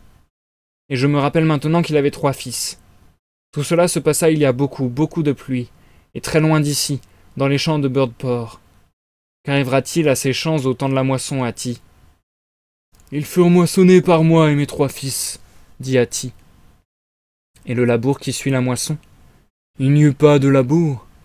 Et les hommes qui habitent auprès des cultures vertes? Ils s'en allèrent. Et les huttes où ces hommes dormaient? Nous mîmes les toits en pièces, et la jungle engloutit les murs. Et quoi encore? Autant de bonnes terres que j'en peux parcourir en 2 nuits de l'est à l'ouest, et du nord au sud en 3 nuits. Tout cela fut la proie de la jungle. Nous fîmes descendre la jungle sur 5 villages, et dans ces villages et sur leur territoire, pâturage et terre de labour, il ne reste pas aujourd'hui un homme que nourrisse le sol.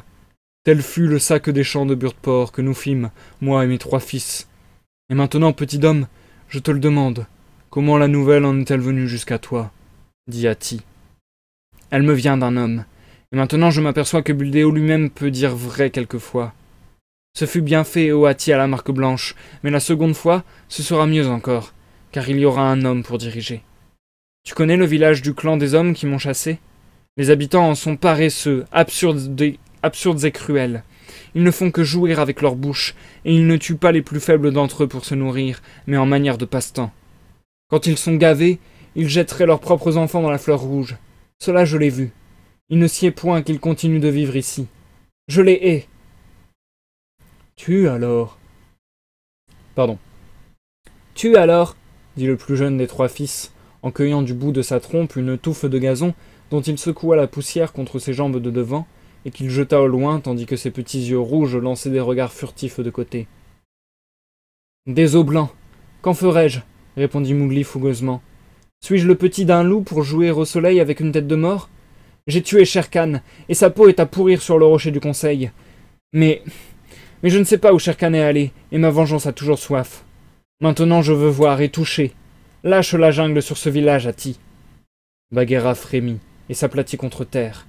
Elle pouvait concevoir, si les choses en venaient au pire, une charge brusque dans la rue du village, des coups de droite et de gauche dans la foule, ou bien la ruse, l'homme qu'on abat à sa charrue au crépuscule.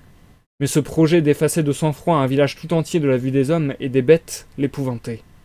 Elle comprenait maintenant pourquoi Mowgli avait envoyé chercher Hati.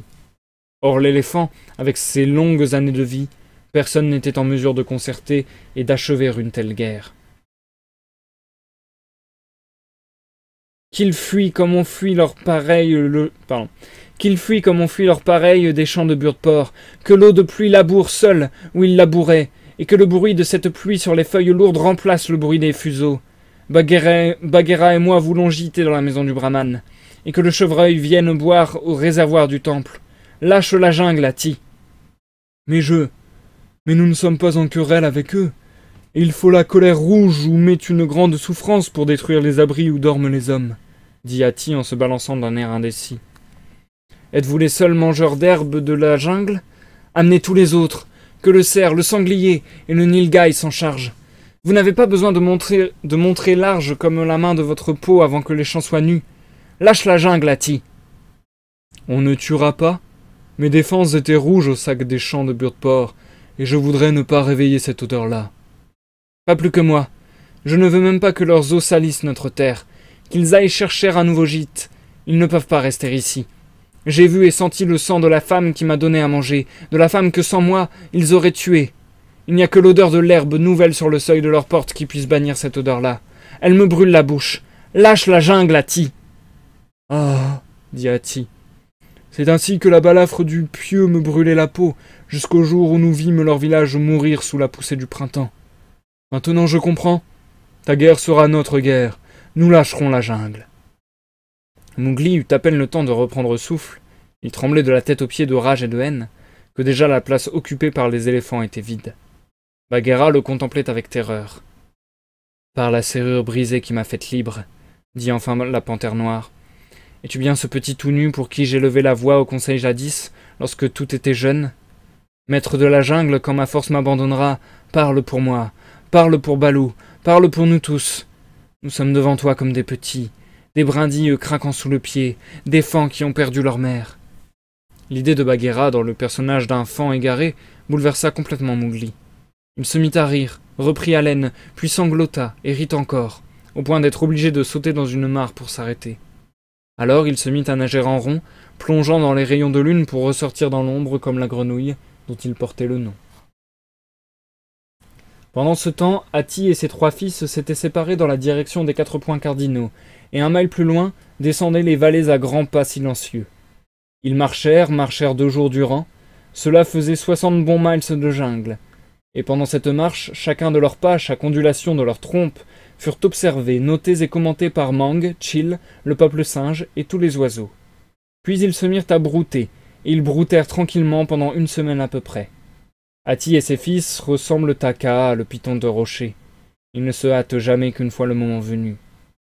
Au bout de ce temps, la rumeur, et personne ne sut d'où elle venait, se répandit dans la jungle qu'on pouvait trouver une nourriture et une eau bien meilleures dans telle et telle vallée.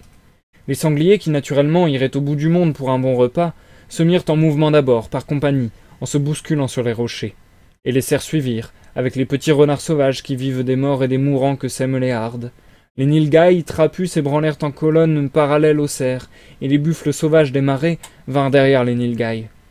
La moindre chose eût suffi à faire dévier les bandes éparses aux traînards innombrables qui paissaient, flânaient, buvaient et se remettaient à paître.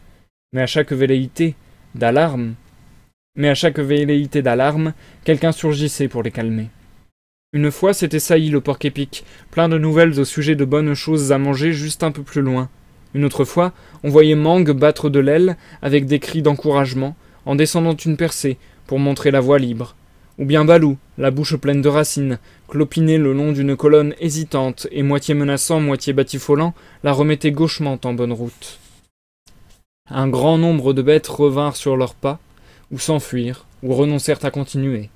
Mais il en resta beaucoup pour aller de l'avant. 10 jours environ plus tard, la situation était celle-ci. Les cerfs, les sangliers et les nilgaïs broyaient tout à la ronde sur un cercle de 8 à 10 miles de rond, tandis que les mangeurs de chair escarmouchaient sur les bords. Et le centre du cercle était le village, autour duquel mûrissaient les récoltes, et parmi ces récoltes se tenaient des hommes sur ce qu'ils appellent des macans, plateformes assez semblables à des perchoirs à pigeons, faites de bâtons portés par 4 piquets, afin d'effaroucher les oiseaux et autres voleurs. Alors, les cerfs ne furent plus ménagés, les mangeurs de chair les serrèrent de près et les forcèrent à marcher toujours de l'avant et vers le centre. Ce fut par une nuit noire que Hati et ses 3 fils se glissèrent hors de la jungle et rompirent, au moyen de leurs trompes, les piquets des macans. Ceux-ci tombèrent, brisés d'un coup, comme des tiges cassées de ciguës en fleurs, tandis que les hommes précipités à terre entendaient tout contre leurs oreilles le gargouillement sourd des éléphants. Alors l'avant-garde des armées de cerfs effarés céda, se répandit dans les pâturages et les cultures du village et les inonda. Le sanglier fouisseur aux sabots tranchants les accompagnait, et ce que le cerf laissait debout, il l'achevait. De temps en temps, une alerte de loup ébranlait les hardes, qui se ruaient désespérément de tous côtés, foulant l'orge nouvelle, rasant les remblais des canaux d'irrigation. Avant l'aurore, la pression sur le pourtour du cercle fléchit en un point. Les mangeurs de chair s'étaient repliés et laissaient du côté du sud un chemin ouvert par lequel fuyaient bande sur bande les chevreuils. D'autres animaux plus hardis restaient en haut, dans les fourrés, pour finir leur repas la nuit suivante. Mais l'ouvrage en principe était fait. Quand les villageois au matin regardèrent, ils virent leur récolte perdue. C'était pour eux la mort s'ils ne s'en allaient pas, car ils vivaient d'une année à l'autre aussi près de la famine que près de la jungle. Lorsqu'on envoya paître les buffles, ces brutes affamées, en trouvant les pâturages rasés après le passage des cerfs, s'égarèrent dans la jungle et dérivèrent à la suite de leurs compagnons sauvages. Et à la tombée du crépuscule, les 3 ou 4 bidets qui appartenaient au village gisaient morts dans leurs écuries, la tête fracassée. Bagheera seul était capable d'avoir ainsi frappé, et seul Bagheera eût osé l'insolence de traîner ainsi la dernière carcasse au milieu de la rue. Les villageois n'eurent pas le cœur d'allumer des feux dans leurs champs cette nuit-là. Aussi Hati et ses 3 fils s'en furent-ils glanant parmi ceux qui restaient, et là où Hati a glané, il est inutile de repasser. Les hommes décidèrent de vivre jusqu'à la chute des pluies sur le blé réservé pour les semailles, quittes à chercher du travail comme domestiques avant de songer à rattraper cette année perdue. Mais au moment où le marchand de grains pensait à ses mannes de blé bien pleines et supputait le prix qu'il en pourrait tirer, les défenses aiguës de Hati entamaient le pignon de sa maison de terre et mettaient en pièces le gros coffre d'osier, luté de bouses de vache où reposait le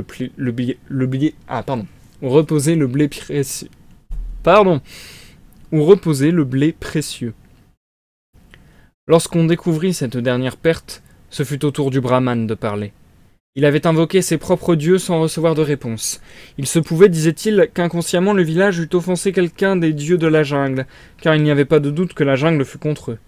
Aussi envoyèrent-ils chercher le chef des tribus les plus proches de Gon nomades, petits chasseurs avisés à peau très noire qui vivent en pleine jungle, et dont les aïeux descendent de la plus ancienne race de l'Inde, les propriétaires aborigènes du sol. Ils accueillirent de leur mieux le Gon avec ce qui restait. Lui se tenait sur une jambe, son arc à la main. 2 ou 3 flèches empoisonnées passaient dans la touffe de cheveux qui couronnait son crâne, avec un air mêlé d'effroi et de mépris devant les villageois anxieux et leurs champs dévastés. Il voulait savoir si les dieux, les anciens dieux, étaient irrités contre eux, et quel sacrifice il convenait de leur offrir. Le Gon ne dit rien, mais il ramassa un sarment de Karela, Cette liane rampante qui porte le fruit amer de la courge sauvage, et l'enchevêtra en travers de la porte du temple, devant le visage de l'idole hindoue, peinte en rouge, qui ouvrait ses yeux fixes.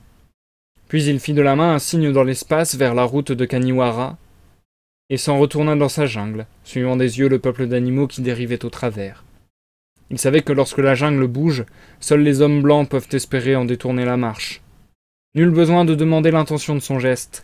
La courge sauvage pousserait là où ils avaient adoré leur dieu. Il ne leur restait qu'à se sauver, et le plus tôt serait le mieux. Mais un village ne brise pas si facilement ses amarres. Ils demeurèrent encore tant qu'il resta quelques vivres d'été. Ils essayèrent même de ramasser des noix dans la jungle, mais des yeux ardents les épiaient. Des ombres se mouvaient devant eux en plein midi, et lorsque, épouvantés, ils rentraient dans les murs en courant au tronc des arbres près desquels ils avaient passé 5 minutes à peine auparavant, l'écorce pendait en lambeaux, déchiquetée par les griffes de quelques pattes puissantes. D'autre part, plus ils se confinaient dans le village, plus s'enhardissaient les créatures sauvages qui gambadaient et meuglaient sur les pâtisses au bord de la Waigunga. Ils n'avaient pas le cœur de relever ni de replâtrer le mur extérieur de leurs étables vides, adossés à la jungle. Les sangliers en achevèrent la ruine. Les lianes aux racines noueuses se précipitèrent à leur suite, jetant leurs coudes avides sur la terre nouvellement conquise, et derrière les lianes, l'herbe drue foisonna. Ceux qui n'avaient pas de femmes s'enfuirent les premiers, portant auprès et au loin la nouvelle que le village était condamné. Qui pourrait, disait-il, lutter contre la jungle, ou les dieux de la jungle, quand le cobra du village lui-même a quitté son trou sous la plateforme à l'ombre du pipal? Le peu de commerce qu'ils avaient jamais entretenu avec le monde extérieur se réduisit au fur et à mesure que s'effaçaient les sentiers battus à travers la clairière. Enfin, Hati et ses 3 fils cessèrent de les troubler la nuit par leur éclat de trompette. Ils n'avaient plus rien à faire ici. La graine sous terre et la récolte au-dessus avaient également disparu. Les champs les plus éloignés perdaient déjà leur forme. Il était temps d'aller à Kaniwara, s'en remettre à la charité des Anglais. Suivant la coutume des indigènes, ils différèrent encore le départ d'un jour à l'autre. Bientôt les premières pluies les surprirent, et les toits à l'abandon livrèrent passage au déluge. Sur les pâturages, l'eau montait à la cheville, et toutes les verdures se ruèrent d'un élan après les chaleurs de l'été. Alors ils sortirent dans la boue, hommes, femmes et enfants, à travers la chaude pluie aveuglante du matin, et ils se retournèrent par un mouvement naturel pour jeter un regard d'adieu sur leur maison. Au moment où la dernière famille, ralentie par ses fardeaux, passait la barrière, on entendit derrière les murs un craquement de poutres et de chaumes croulants. Un instant, dressée comme un reptile noir, une trompe polie apparut, qui éparpillait le chaume en bouillie. Elle plongea, et on entendit un nouveau craquement suivi d'un cri farouche. Hati venait d'arracher les toits des huttes comme on cueille dans l'eau une touffe de nénuphar, mais une poutre en rebondissant l'avait piqué. Il n'avait besoin que de cela pour déchaîner toute sa force, car de tous les hôtes de la jungle, l'éléphant sauvage en fureur est le plus emporté dans ses destructions.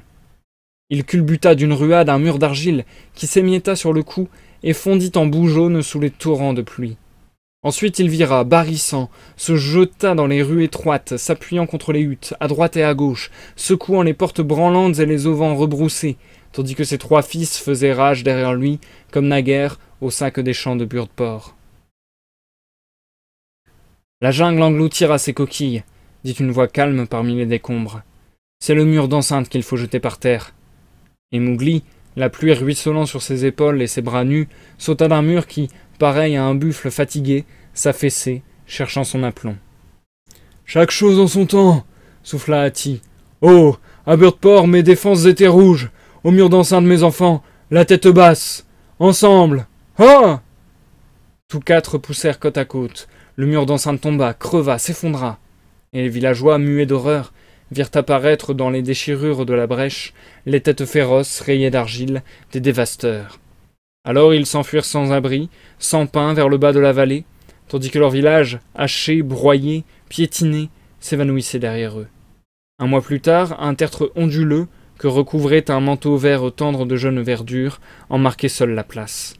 Et à la fin des pluies, le plein tonnerre de la jungle vive, grondait sur cette terre que la charrue avait labourée 6 mois à peine auparavant. La chanson de Mowgli contre les hommes. Je lâcherai sur vous le prompt assaut des vignes, je sommerai la jungle et je lui ferai signe. Les écrouleront, les toits aux flots verts fondront, dissous, et la mer Karela vous couvrira tous. Aux portes de vos conseils, mon peuple à moi chantera, aux poutres de vos greniers, la chauve-souris pendra. Le serpent monte sa garde, près de vos âtres souillés, et la mer Karela rampe où vous aimiez. Vous ne verrez point mes coups, vous entendrez mon armée, et vous saurez que je viens avant la lune levée. Le loup veille vos troupeaux dans les pâtis effacés, et la mer Karela germe où vous aimiez. Car mes hordes, avant vous, auront gerbé vos moissons, vous glanerez sur leurs pas le pain que nous laisserons. Mettez les cerfs aux charrues, dans les labours dévastés, et la mer Karela pousse où vous semiez. J'ai déchaîné sur vous les pieds noueux des vignes, j'ai dépêché la jungle à l'assaut de vos lignes. Les poutres s'écrouleront, les arbres, ils sont sur vous, et la mer Karela vous couvrira tous. Et c'est la fin de cette nouvelle, les amis. La fin de la nouvelle, la descente de la jungle. Nous passons à l'outro du live.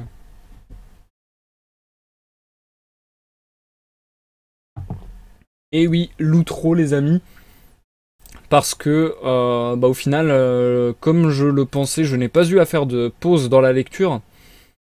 Même si sur la fin, ça devenait un petit peu dur. Alors j'espère que la lecture vous est restée agréable et compréhensible. J'avoue que sur la fin, je commençais un petit peu à lutter. J'aurais peut-être dû faire une pause au final, parce que ça a duré bien plus d'une heure. Je pensais pas que ça durerait autant. Mais ouais, on en a terminé donc de cette nouvelle. Et personnellement, je la trouve vraiment sympathique. Je la trouve vraiment différente des autres nouvelles qu'on a déjà pu lire. Je sais pas pourquoi, je trouve qu'elle a un ton vraiment particulier cette nouvelle. Je ne saurais pas décrire le pourquoi du comment. Déjà, elle est longue et structurée d'une manière un peu différente. C'est comme s'il y avait deux nouvelles en une nouvelle, je trouve. Parce que du coup, il y a toute l'histoire avec les parents de Mowgli. Enfin, les parents de Mowgli. Ouais, si, les parents de Mowgli. Qui amènent à une seconde histoire, on va dire, enfin une conclusion avec tout simplement Mowgli qui décide qu'il faut faire dégager les hommes de la jungle, quoi. Donc ouais, il y a... Je trouve qu'en fait, cette nouvelle est un peu plus structurée peut-être que les autres. En général, c'est ce que je disais, toutes les nouvelles sont indépendantes dans le livre de la jungle. Et en général, ça fait juste très épisodique, très... Comment dire ? Ça fait quasiment des stand-alone, quoi. Ça fait quasiment des chroniques, des histoires anecdotiques, entre guillemets. Là, elle est un peu moins anecdotique parce que, justement, elle se structure et il y a une situation initiale, une problématique et une situation finale, on va dire. D'autant plus qu'elle est encore plus structurée et qu'elle raconte encore plus une histoire suivie de par le fait qu'elle est la suite directe d'une nouvelle qu'on a lu, découvert, du coup dans le premier livre de la jungle. Je ne me rappelle plus du titre de la nouvelle, mais du coup c'était la nouvelle où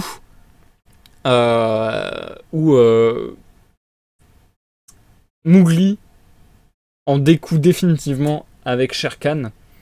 Et donc là, ouais, là pour le coup, c'est peut-être pas une nouvelle qu'on peut lire. Enfin, si on peut la lire seule, je pense qu'on comprend ce qui se passe en la lisant seule.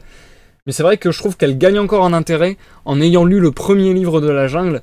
Et du coup, en sachant les événements et en connectant chronologiquement tous ces événements, je trouve que ça a encore plus de sens. Et ça lui donne une saveur particulière parmi toutes les nouvelles qu'a pu écrire Rudyard Kipling dans cet univers. Je trouve que ça lui donne une saveur particulière, elle est un petit peu différente des autres, elle est un peu plus structurée, un peu plus suivie, un peu plus feuilletonnante entre guillemets. Et ouais, je la trouve très intéressante. En plus, il y avait énormément de personnages, donc pareil, j'espère que ça a été suffisamment compréhensible, que j'ai suffisamment réussi à discerner les voix pour que vous puissiez comprendre qui est en train de parler à chaque fois. Mais du coup, c'était grave cool de revoir tous ces personnages qu'on a déjà croisé dans d'anciennes nouvelles. Et c'était grave cool aussi de voir la manière de raisonner de Mowgli. Enfin, je trouve ça très intéressant. Enfin, je trouve que la loi de la jungle, c'est presque la morale de la jungle. Elle a vraiment un code éthique, un code d'honneur qui a vraiment sa logique. On peut être d'accord ou ne pas être d'accord avec la loi de la jungle, ça c'est un autre débat, mais c'est intéressant de voir à quel point elle est vraiment organisée et qu'elle a sa logique. Et Mowgli la suit totalement, quoi. Et au final, son choix qui peut paraître vraiment disproportionné, entre guillemets, de dire à Hati, ok, on fait descendre toute la jungle dans le village pour dégager les hommes, ça semble un peu barbare, un peu balèze, quoi. Et ben au final, c'est ce qui lui vaut le respect de Bagheera et de... Enfin, le respect. Encore plus le respect de Bagheera et de tous les autres êtres de la jungle qui le craignent. Et du coup, ouais, qu'ils le respectent en fait. Qu'ils le craignent, mais qu'ils le respectent aussi. Enfin, qu'ils le respectent surtout même, je dirais. Il y a un certain sens de l'honneur en fait. Et ouais, je trouve ça intéressant. Je trouve ça intéressant comment c'est structuré, comment c'est mis en scène, etc. Enfin bref, personnellement, ouais, j'ai beaucoup aimé cette nouvelle. Je pense que pour le moment, des 3 nouvelles qu'on a lues du second livre de la jungle, je pense que entre Comment va la crainte, Le miracle de Purun Bhagat et La descente de la jungle, je pense que ma préférée est La descente de la jungle qu'on a lue ce soir. Enfin voilà, j'en ai terminé de cette lecture. Pendant la lecture, je vois que j'ai eu un petit don, donc merci Maeva pour ton don, ça me fait extrêmement plaisir. Je vais essayer de chercher le message pour le lire quand même, ça serait cool. Ça serait cool. Tiens gamin, fais-en bon usage, tu remarqueras que même mon don c'est genre métal. Allez, dépêche-toi de lire là, non mais... Bah merci beaucoup Maeva, merci beaucoup pour le don, ça me fait extrêmement plaisir, c'est très gentil de ta part. Qu'est-ce que j'allais dire? Bah ouais, on en a terminé pour ce live. La prochaine fois, on poursuivra avec la nouvelle Les Croque-Morts. Et je pense, encore plus après avoir effectué ce live, je pense qu'en effet, on fera un live, une nouvelle à chaque fois pour cette œuvre. Je pense que ce sera le mieux. Donc voilà, on se dit à la prochaine pour la nouvelle Les Croque-Morts, où il n'y aura pas Mowgli cette fois-ci, a priori. Et je vous rappelle que ce dimanche, donc dimanche 10 mars à 21h, il y aura un live de découverte sur l'univers de League of Legends avec la lecture d'une nouvelle en rapport au personnage de Poppy. Et pour les lectures, donc pour la suite du second livre de la jungle, ça sera mardi 12 à 21h comme d'habitude. Voilou, je pense avoir tout dit pour de bon cette fois-ci. Je vous souhaite à tous une bonne soirée, une bonne nuit. Merci à tous ceux qui m'ont accompagné lors de ce live. Merci Luna Neptuna et encore merci pour ton nom.